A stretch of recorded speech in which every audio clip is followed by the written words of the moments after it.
Ganyan guys ang ginagawa namin. Yan, tinulungan siya ng pinsan niya.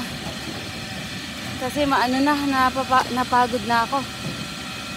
Kaya nandito kami sa malaking tambakan na siyan oge. Siya, pinupuno namin yun hanggang dyan, punuin namin para ready na siya. Ayan.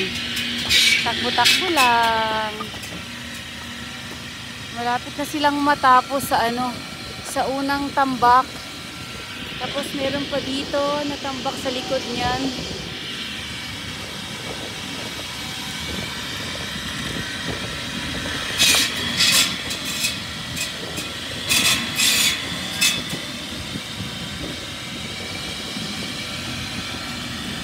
Yun lang guys.